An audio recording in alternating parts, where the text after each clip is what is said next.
आज संख्या पद्धति में हम टॉपिक क्या देखेंगे, अंकों के मान। तो आपको पता होगा संख्या में प्रत्येक संख्या के 2 मान होते हैं। किसी भी संख्या में प्रत्येक अंकों के कुल कितने मान होते हैं, हमारे 2 मान होते हैं। एक वास्तविक मान कहलाता है, दूसरा स्थानीय मान कहलाता है। ठीक है, तो वास्तविक मान क्या होता है, चलिए हम देखते हैं वास्तविक मान क्या होता है। वास्तविक मान होता है जो कभी नहीं बदलता, जो कभी नहीं बदलता वो क्या कहलाता है, जो कभी नहीं बदलता वो क्या कहलाता है, वो कहलाता है हमारा वास्तविक मान। कभी नहीं बदलता वो क्या कहलाता है, किसी भी संख्या का वास्तविक मान कहलाता है। और वास्तविक मान की बात करें तो वास्तविक मान जो होता है वो हमेशा क्या रहता है, स्थिर होता है। हमेशा वही संख्या होती है, जो संख्या का मान पूछा जाए उसका मान वही रहता है। इसको कितने नामों से जानते हैं, इसे हम जातीय मान भी कहते हैं। वास्तविक मान को क्या कहते हैं, इसे हम जातीय मान के नाम से भी जानते हैं। इसके कितने नाम हो गए, एक वास्तविक मान, दूसरा जातीय मान, और एक इसका अंकित मान भी होता है। क्या होता है, एक इसका अंकित मान भी होता है। ठीक है, वास्तविक मान के कितने नाम हो गए, एक जातीय मान, अंकित मान, और नेक्स्ट इसका क्या होगा, शुद्ध मान भी कहा जाता है। इसको क्या कहा जाता है, शुद्ध मान भी कहते हैं इसको। ठीक है, शुद्ध मान भी कहते हैं। आपको पता चल गया किसी भी संख्या में प्रत्येक अंक के कुल 2 मान होते हैं। उसमें पहला होता है वास्तविक, दूसरा होता है स्थानीय मान। वास्तविक मान क्या होता है, जो कभी नहीं बदलता। जैसे कि हम मान लेते हैं कि यह हमारी संख्या है 303 और हमने 3 का क्या पूछ दिया, हमने 3 का वास्तविक मान पूछ दिया। क्या पूछ दिया, हमने 3 का वास्तविक मान पूछ दिया। तो अब वास्तविक मान पूछेंगे तो हमें क्या रहेगा, 3 का, इसका भी हमें वास्तविक मान 3 ही रहेगा और इस 3 का भी वास्तविक मान हमें 3 ही मिलेगा।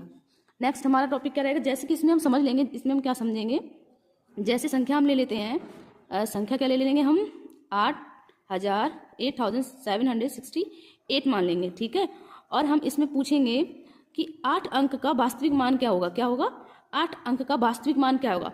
तो दोनों स्थानों पे अगर देखेंगे तो दोनों स्थानों पे अगर, अब 2 जगह 8 आ रखा है, एक ये 8 आ रखा है और एक ये 8 आ रखा है, तो दोनों स्थानों का, दोनों क्या होगा, दोनों स्थानों का वास्तविक मान क्या होगा। दोनों स्थानों का अगर बात करें तो दोनों स्थानों में, दोनों स्थानों का वास्तविक मान क्या होगा, वास्तविक मान 8 ही होगा। वास्तविक मान क्या होगा, वास्तविक मान हमारा 8 होगा। ठीक है, क्योंकि हमें वास्तविक मान क्या होता है, वास्तविक मान को ही अंकित मान और जातीय मान और शुद्ध मान से भी जाना जाता है। सेकंड क्या है हमारा, स्थानीय मान। चलिए स्थानीय मान को भी समझते हैं।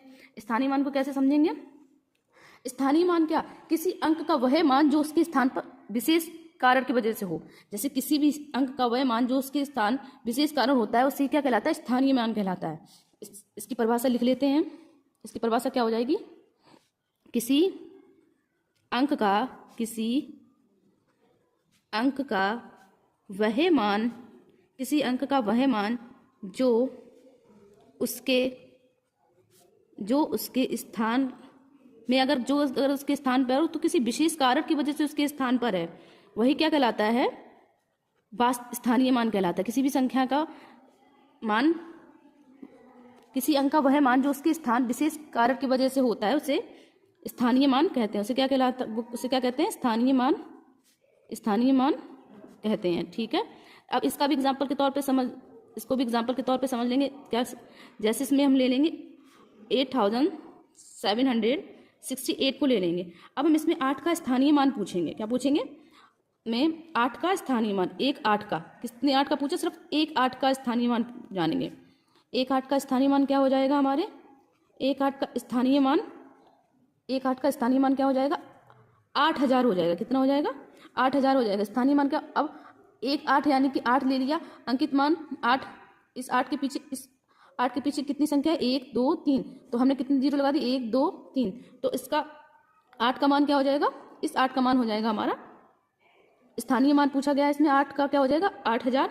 तथा दूसरे 8 का मान अगर हम पूछेंगे, दूसरे 8 का मान क्या हो जाएगा, दूसरे 8 का मान का बात करें तो दूसरे 8 का स्थानीय मान, अगर हम दूसरे 8 का स्थानीय मान बताएं, दूसरे 8 का स्थानीय मान क्या हो जाएगा, दूसरे 8 का स्थानीय मान हमारा 8 है। ठीक है, इसी में एक क्वेश्चन हम देखेंगे।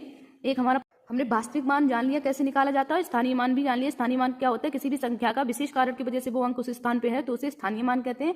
और किसी संख्या का वास्तविक मान या अंकित मान या शुद्ध मान कभी नहीं बदलता। जो संख्या दी जाती है उसमें अगर वास्तविक मान पूछा जाता है तो प्रत्येक वही संख्या हमारी रहती है। तो हमारा ये प्रश्न है, संख्या 51832 में 3 का अंकीय मान बताना है। ठीक है, अंकीय मान स्थानीय मान का योग बताना है। तो हमें पता है अंकीय मान कैसे निकालते हैं। अब 3 का अंकीय मान क्या रहता है, 3 का अंकीय मान हमारा 3 ही रहेगा। 3 का अंकित मान हमारा कितना रहेगा, 3 ही रहेगा। और हमें क्या बताना है, योग बताना है। क्या बताना है, योग बताना है। और 3 का अगर स्थानीय मान पूछेंगे तो 3 के बाद कितने संख्या है हमारी, 1 2, तो 3 के बाद कितनी संख्या है हमारी, 2 संख्या है, तो 2 का 2 जीरो लगा देंगे तो 3 का स्थानीय मान क्या निकल के आया हमारा, 3 का स्थानीय मान हमारा निकल के आया 300। और हमारा 3 का अंकित मान क्या निकल के आया हमारा, 3 का अंकित मान की बात करें हमारे तो 3 का अंकित मान हमारा 3 ही रहेगा। ठीक है, लेकिन इस संख्या में क्या पूछा गया है, इस प्रश्न में हमें क्या पूछा गया, स्थानीय अंकीय मान, स्थानीय मान का योग पूछा गया। योग मतलब जोड़, योग का मतलब क्या होता है, जोड़ पूछा गया है। तो इसको क्या करेंगे, योग पूछा गया है तो क्या करेंगे, 3 अंकित मान प्लस स्थानीय मान 300। ठीक है, तो जब इनको प्लस कर देंगे तो हमारा आंसर क्या हो जाएगा, हमारा आंसर हो जाएगा 303, हमारा इसका उत्तर हो जाएगा। इसी तरीके से प्रश्न हमारे पूछे जाते हैं प्रत्येक प्रतियोगी परीक्षाओं में। आई होप आपको ये वीडियो, आपको स्थानीय मान, वास्तविक मान समझ में आए होंगे। अगर समझ में आए हों तो वीडियो को लाइक से सब्सक्राइब कीजिए और कोई भी अपनी राय कमेंट बॉक्स में दे सकते हैं। Thank you.